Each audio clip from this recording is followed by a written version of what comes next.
welcome, Sally. We're so pleased to have you. Thank you. Yes, I am very happy to be here. And what I'm going to do is I've got some slides to kind of work through, and Debbie's going to help me move those along. And if you have a burning question of something that comes up while I'm talking, then raise your hand. But I'm also going to try to move along to where there can be questions at the end. I'm going to watch the time and try to scoot along, but we'll see. I don't want you to be... If I speak from this now, can you hear me? Okay. All right. Before we get further into this, who knows some things about Christian nationalism? Let me get a sense of, like, raise your hand if you've got a sense of it. Keep your hand up if you think you could talk about it for 5 minutes with somebody and explain it. Okay, okay, good. So, has anyone read The False White Gospel, that book? Okay, Chuck has. And who's seen the movies, either of these films, God and Country? Or how about Bad Faith? See Bad Faith? Okay, well, I'll mention those again and tell you a little bit about how you can see them, just to get a sense of who's here. So, before we begin, I want to emphasize that I am not an expert. I'm a retired priest who got concerned when I started hearing more and more about Christian nationalism, and I found myself concerned for our democracy. And then I've realized, like, oh yeah, and I need to be concerned about the church too. So I have two concerns about the threat from the Christian nationalism, because it is not a religion, it's an ideology. There's no central organization that you can say, like, oh, there's the Christian nationalism office or whatever. It's just out there, and it's a movement, and it's not new. And followers or people that are involved in it may or may not identify as Christian, and they may or may not think of themselves as Christian nationalists. It's like they, have been interested in something, a particular thing, and they've joined a movement and a group that then gets that banner put on it. So if you went to them and said, oh, you must be a Christian nationalist, they'd go like, I am not, or I don't know what that is, or whatever. So it's amorphous in that way. Today, I want to just give an introduction and overview, and I'll give you a list of resources and encourage you to go deeper. I have a handout with some things on it for you. And then next week, we'll talk about a response to the claims of Christian nationalism, like what do we say back? And a discussion of what we've learned and what we can do together. I did this pretty much the same presentation at St. Peter's back in January, and there was a surge of interest in social justice ministries, and then particularly got focused on voting and what they could do to, support voting and encourage voter registration and all of that. And we registered 14 people during the Pride Parade a couple of weeks ago. So I loved the big bulletin board that you have out there that encourages voting. So, okay. So, question, what's wrong with being Christian and patriotic? What's wrong with that? Nothing, right. Deb, can we have the next slide? Yeah, the answer is nothing for the most part. But let's define patriotism and nationalism. Patriotism talks about or includes love of country, and it's in a devotion, allegiance, loyalty framework. Things like displaying the flag, paying taxes, and voting are our patriotic activities. I know there was a time when if you flew, and it may still be true in some places, if you flew the American flag, it labeled you as a certain type of person, what your politics were, and that sort of thing. And I got very upset because I wanted the flag for me too. So I would fly my flag, and my friends would go like, wait a minute, what is that saying? And I was like, no, I'm an American, and I want to fly the flag. I'm going to take the flag back. But that's an example of patriotism. But patriotism also has a sort of overall inclusionary tone.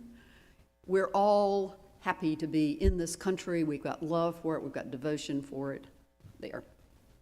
Nationalism also may be grounded in love of country, but it's more a love of country as better than others.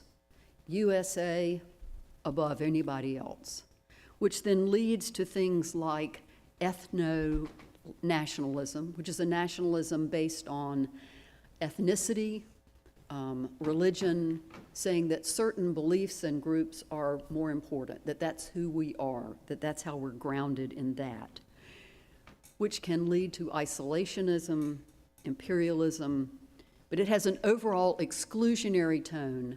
We need to take care of ourselves, and ourselves are people who believe this and agree on this.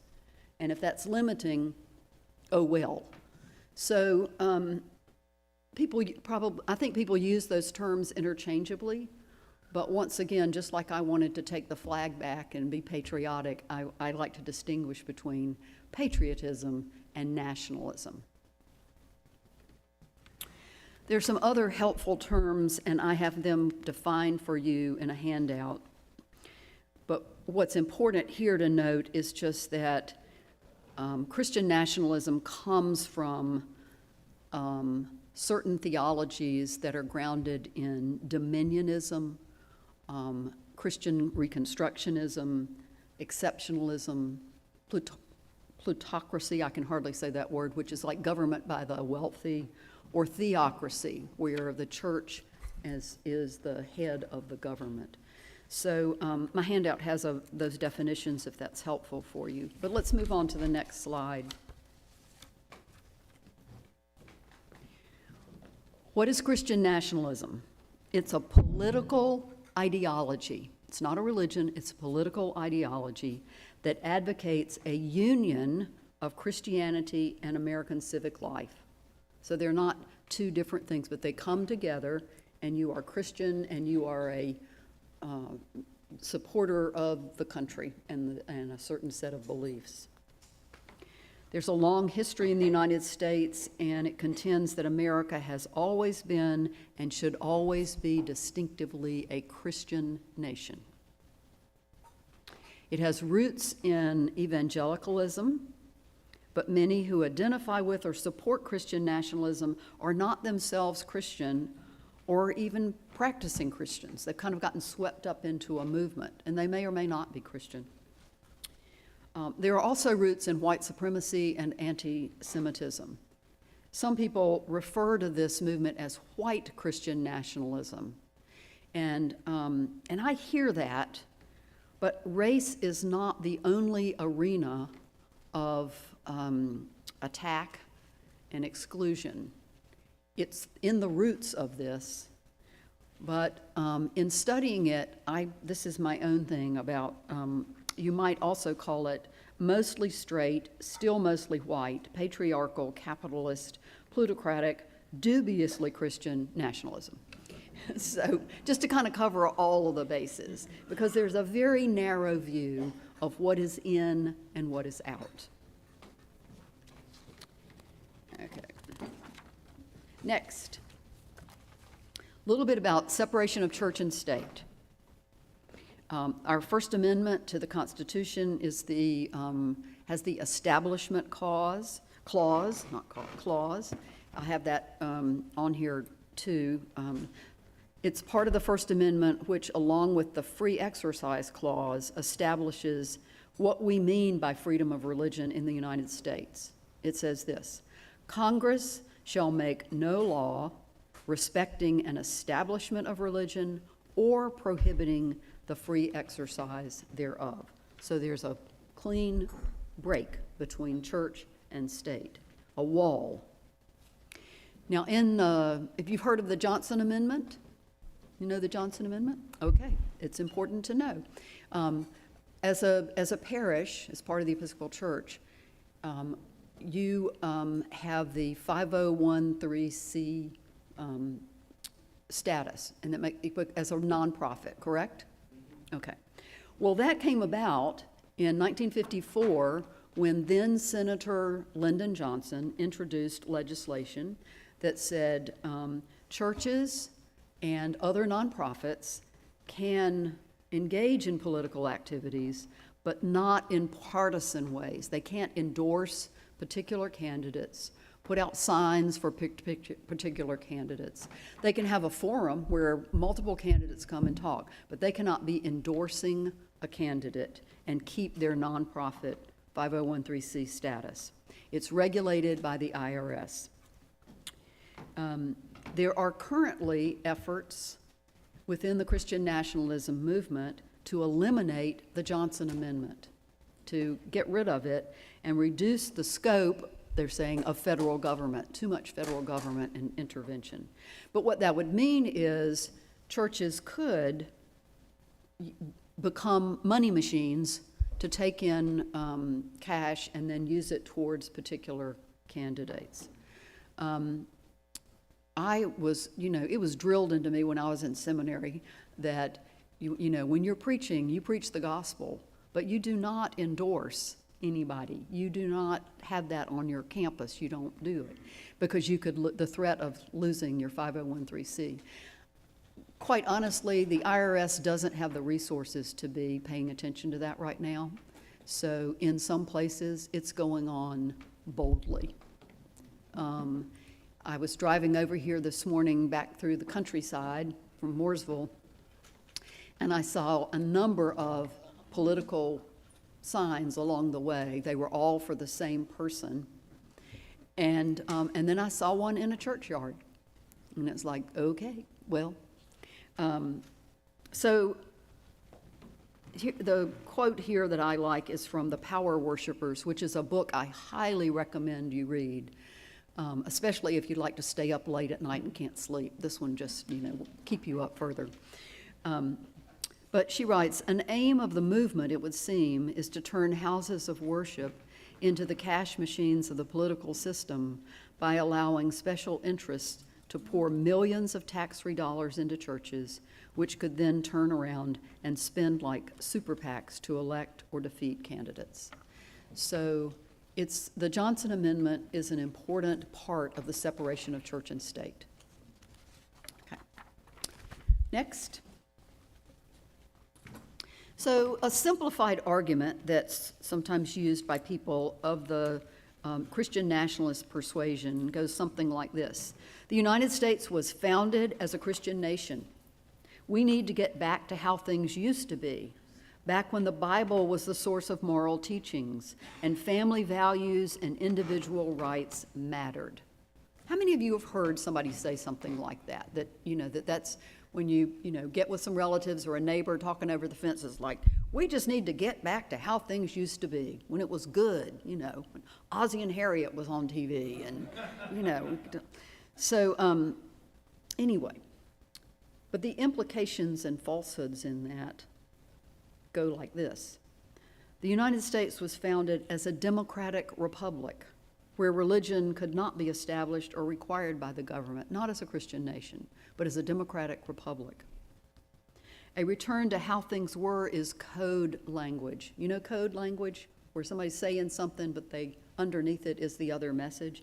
It's code language for back when white men, usually the ones who were wealthier than most, were in power in government and the church. They had control. And family values meant marriage was between a man and a woman of the same race. A woman's place was in the home, raising children, and the man was the breadwinner and head of the household. That's what traditional family values look like. A woman had no right to control her health care, her body, or family planning outside of marriage or the approval of her husband. It wasn't until 1974 that women got the opportunity to get credit cards in their own names without their husband's approval. Equal Credit Opportunity Act, 1974. Before that, we had to get our spouse to sign for it. Individual rights were as generous as Jim Crow laws allowed. So that's what getting back to how it used to be really means, is that kind of environment. Can anybody read that Howard Thurman quote out loud for us? Somebody want to? Sure. Okay, thank you. It cannot be denied that too often the weight of the Christian movement has been on the side of the strong and the powerful and against the weak and oppressed. This, despite the gospel. Thank you, Howard Thurman. Okay. So some Christians might respond to all of this and say, but this isn't Christianity as I understand it. It's hypocritical of certain leaders to hold up Bibles and claim to represent Christian values. That's not who we are. This isn't us. Well, what's wrong with that as a response?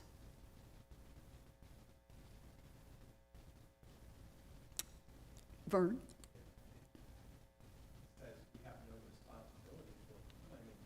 Right, right. It says, that's not us. We're this, so we can keep going on, and we take no responsibility. And saying that, we might start by saying that, but it's not enough. It's like what we used to say back in the day, like, oh, I'm not a racist. I grew up, my family was very, supportive and open, and we lived in the North, we weren't in the South, so, we didn't have any racism then, or so can't have it now. It's like, wait, you can't, you can start there with your thinking, but then it's like, what is your responsibility to dig deeper and see what your role is in this? So a response to that is, or the question is, so why are people clinging to this? What, if it's not what we believe in Christianity, what is it that gives people this Christian basis for it? Well, dominionist, which was in a more of a extreme right segment of the evangelicalism, originally, and still some believe, that they are fighting a mighty battle for God's true purposes against the works of darkness. And that was true in some of the early days of this movement, and now it's just said that the darkness are the libs. Have you heard that? Talking about the darkness and the libs and associating that. But it was an opportunity to co-opt political power. The other thing that comes up sometimes as dominionism rhetoric is the 7 Mountain Mandate. Have you heard of the 7 Mountain Mandate? Okay, somebody has. Good. It's loosely based on a couple of chapters in the book of Revelation. And basically it says, if we can control these 7 mountains or major parts of society, we can control everything. And those 7 mountains are of our family, religion, education, media, entertainment, business, and government. And it's getting people who believe in the same way and want the same outcomes as this to be the thought leaders, the industry leaders of those various segments. And then you can get everything. So, and it's not that they have to be Christian or embrace Christianity. God will choose people who will do that leadership, just as God chose King Cyrus.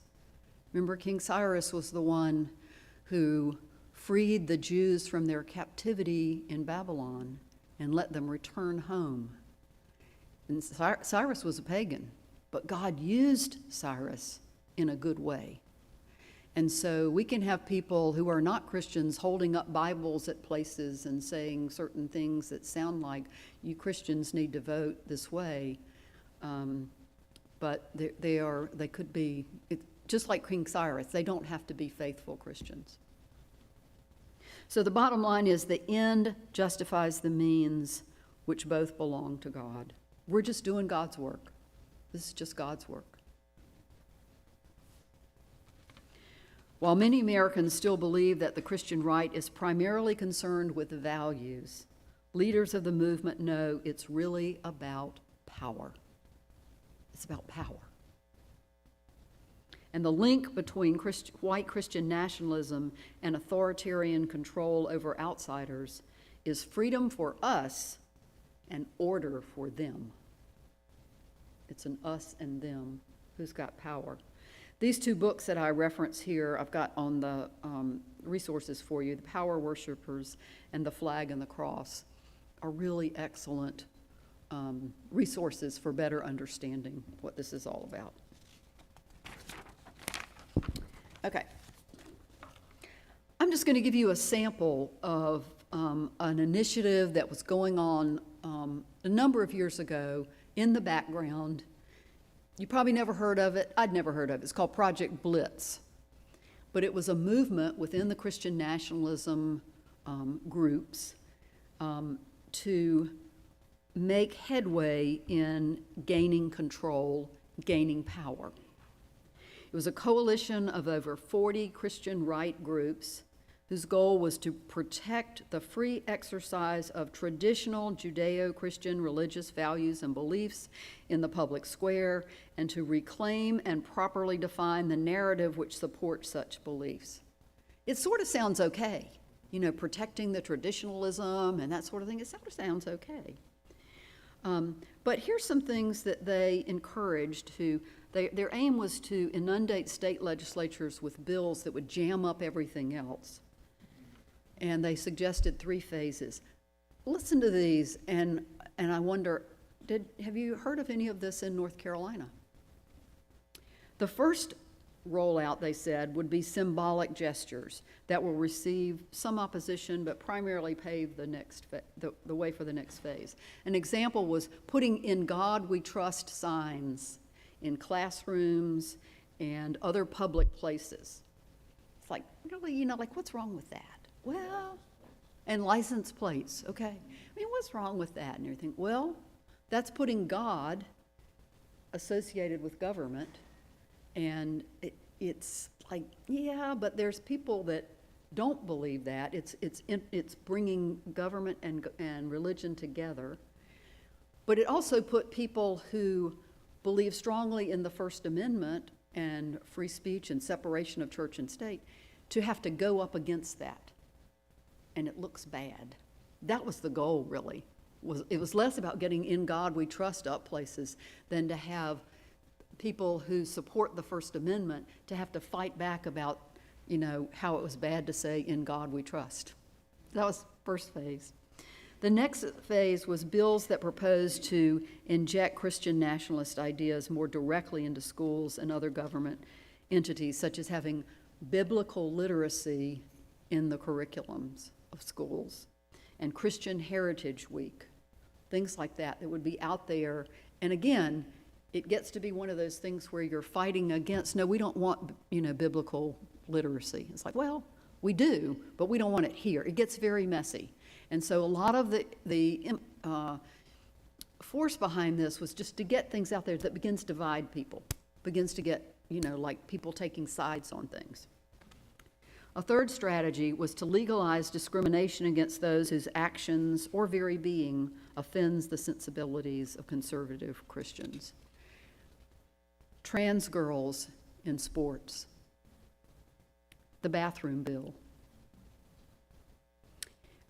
No cornrows hairstyles. You know that recently? In 2021, a 6-year-old playing soccer in North Carolina could not play soccer because she had braids, cornrows. And in Durham, a sophomore playing baseball cut her braids mid-game so she could continue to play. Yeah.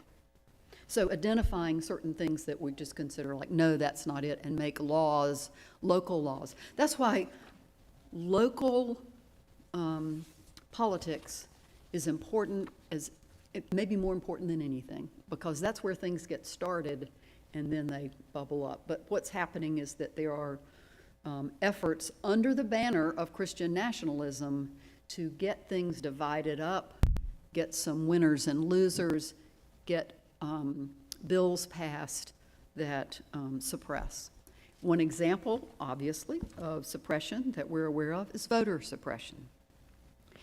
Paul Weyrich was the founder of the Heritage Foundation, the Moral Majority, and other groups. He was sort of one of the founding fathers of this whole movement. He died about 15 years ago, but was very well known, very involved in getting things out in multiple venues. But he's also well known for this thing he said: "I don't want everybody to vote. As a matter of fact, our leverage in the elections quite candidly goes up as the voting populace goes down." So, we're aware now of voter suppression activities, gerrymandering. We are in the most gerrymandered state in the country. Reduced access to voting, shortened early voting, mail-in cutoff times are reduced, fewer polling places. You know, some polling places you can go to and you can get in and out in 15 minutes, and another you're going to be there 2 hours. Probably the neighborhoods are different too, don't you think? And threats against poll workers. We've seen about that, which then means fewer polling places because people don't want to work the polls. Photo ID, the confusing options. You know about the controversy with the UNC Chapel Hill digital ID. They've gone to a new form of ID that can be just on their phones, that all students can use that. And the North Carolina Board of Elections agreed and said, that's fine, we'll accept that. And the Republican Party sued and said that's not valid because it's not on a card. So a judge has now ruled within the past couple of days, it's okay, they can use those. Now, that might get appealed, even though early voting starts soon and all of that. But here's the secondary outcome, which might even be the primary outcome. This creates confusion and fear and reluctance for people to even bother to vote. I don't know if they're going to accept it. Don't think, you know, and you can see, you know, people at college talking to each other and saying, well, can we go vote? Well, I don't know now. I don't know. Well, they made it so complicated. Well, let's just don't bother. So the goal might be to disavow this type of ID and create chaos. But even if it's okayed, what's happened is the creation of confusion and fear among people. Same thing with where to vote and all of that. So, and after voting, there'll be election integrity challenges, questioning about voting machines and counting. We've seen this before. So that's all part of organized work, again, under the banner of Christian nationalism. How many have heard of Project 2025? Okay, that's, you know, it's been out there for a little while, but finally it's getting some attention. We're starting to see more about it. How many have read it? Did you read all 900 pages? No? But, a shorter version? Yeah, okay. What? It was enough, yeah, right. It doesn't take a lot. There's been some wonderful radio and TV shows and stuff where they're taking parts of it and talking about what the outcomes of that particular piece were. But you found that was enough to read? Yeah, be behind.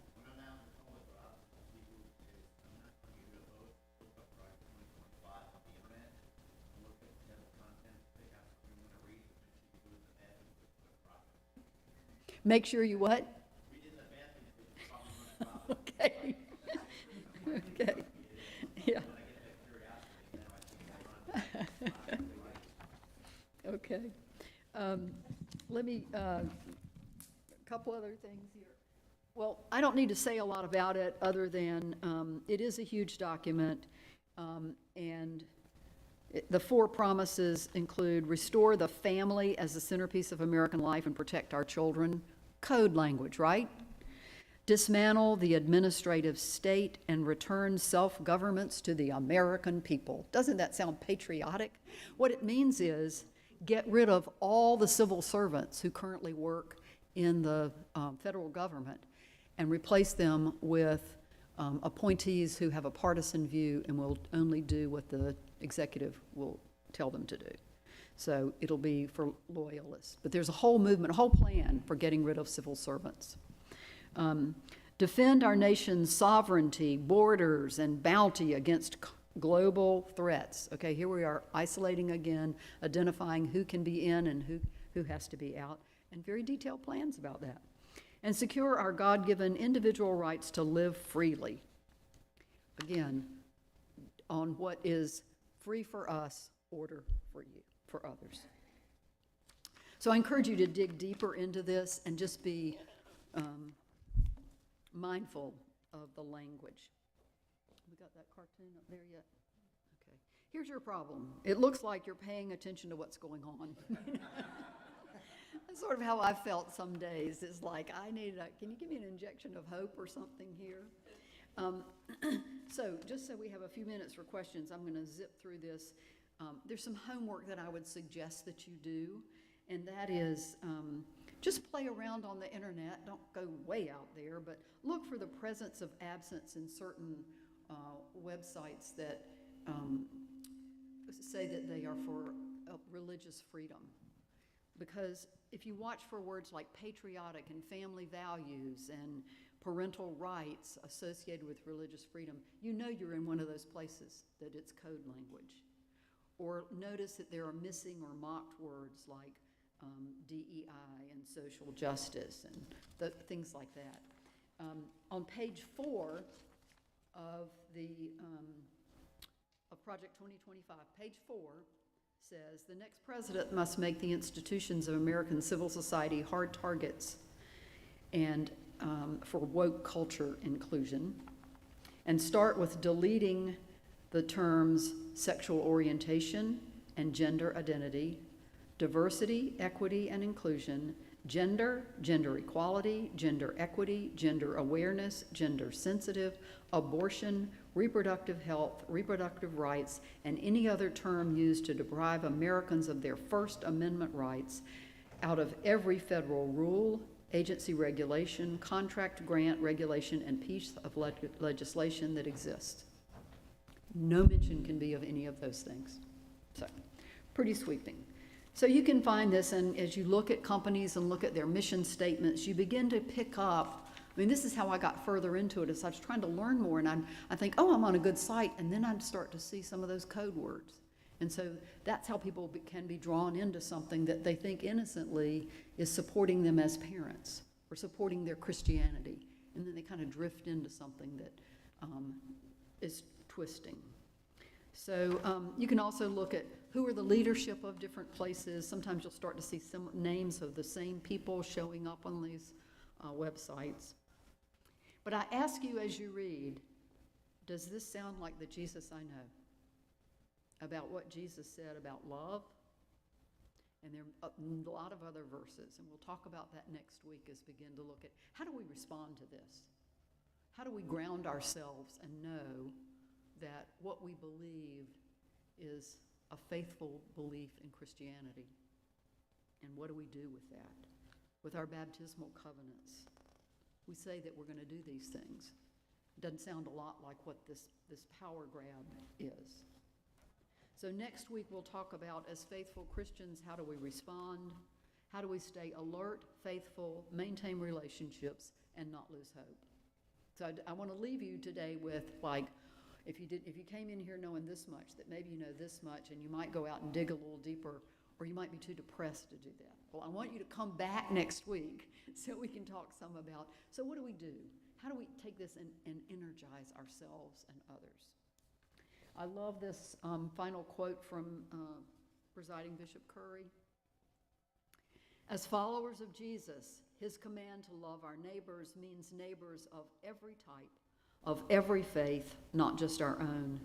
Through our baptism and in our democracy, we are called to a way of love that creates a community in which the dignity of every human being is recognized and respected, and where all can have an equal say in the governing of our civic life.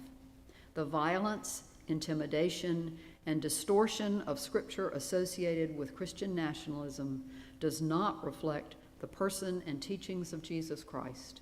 And so I stand with fellow leaders in the Christian community and call for a better way. Okay.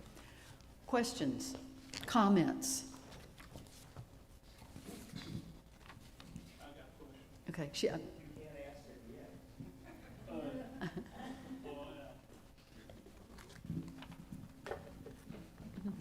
So, would you say that this Christian nationalist movement is more deeply seated in the Bible Belt, or is it pretty much nationwide? I don't know exactly, and part of this is that it's sort of amorphous. You can't go find a roster to see where people are, but I would say it's nationwide because it's the way it's come up and moved out across the country and become sort of a banner of a lot of political ideology right now. I mentioned earlier the films God and Country, which is a documentary that you can find on YouTube. I've got the link where you can go on YouTube, watch it for free. Rob Reiner did this a few, like last year or something. And it gives you some history of this movement. But the current one is called Bad Faith. And it's really, really good because it actually focuses a lot on North Carolina. William Barber and other people in North Carolina are talking about what's happened in North Carolina. It's a national film.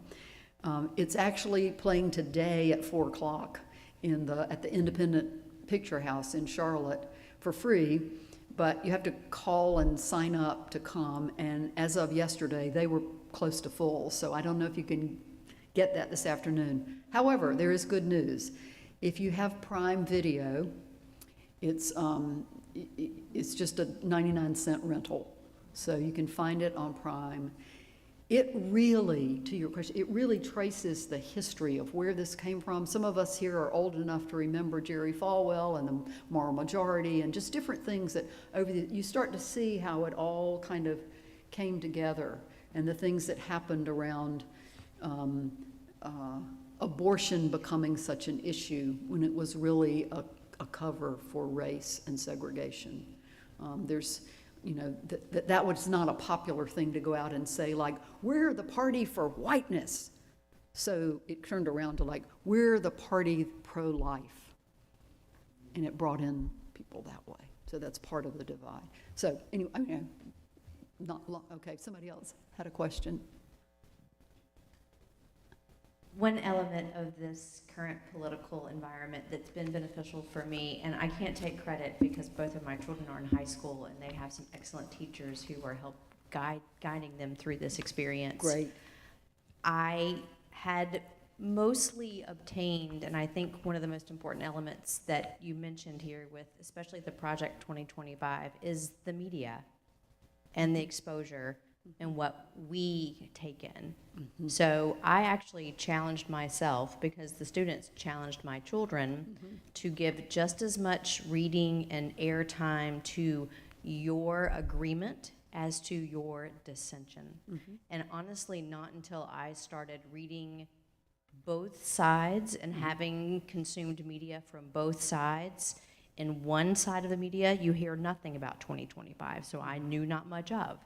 But then the other element, you hear a lot about it, and that's the first time I knew anything of it. Right. So not until I exposed myself to all of it did I fully become more aware of all of the verbiage. Right. So I think it's important to listen to it all. Right. So you can know. And the place that you went that didn't have it, you begin to like, wait a minute, why aren't they talking about this? Yes. Why aren't they talking about it? And then you start reading what it is, and then you see that it's not just different interpretations, but silence. And yes. Yeah. And it's very enlightening. Good. Okay. Other questions or comments? I just wanted to ask, the second film, which is on Prime, what was the name of it again? The name of the second film is called Bad Faith. Thank you. I've got it, it'll be, it's on this handout that I'll give to you as you walk out. And if you don't have Prime, you can come to my house and watch it. Okay, good. Well, bad faith parties, okay. Well, in addition to going to Chuck's house, which probably is a good thing, if you don't have Prime, you can sign up for a free trial membership of Prime, remembering that it's a trial membership. So if you don't really want Prime after the week or whatever the term is, you can drop out of it. But while you have the trial membership, you can get on and see that documentary. Bad Faith is a really, really eye-opening documentary. Yeah, it's excellent. Yeah. Vern?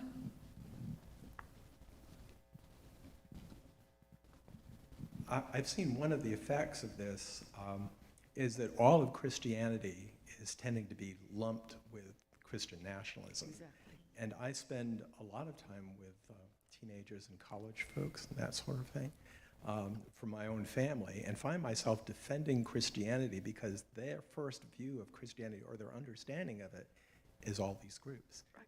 And they don't understand what the gospel really is about. Right. You're And right. it's hard to talk to them about it because they're focused on this. Yep, yeah. They're you know, one of the largest growing segments when you look at like what, you know, what denomination or people, what faith within Christianity in the U.S., the largest growing segment was the nuns, the N-O-N-E-S, nuns. And the media expose of Christian nationalism, or just Christian nationalism being out there, is almost like vindicating. See, I knew I didn't want to be part of that. So our job to be welcoming is even harder because we can't be passive about it. We have to be more proactive. Yeah.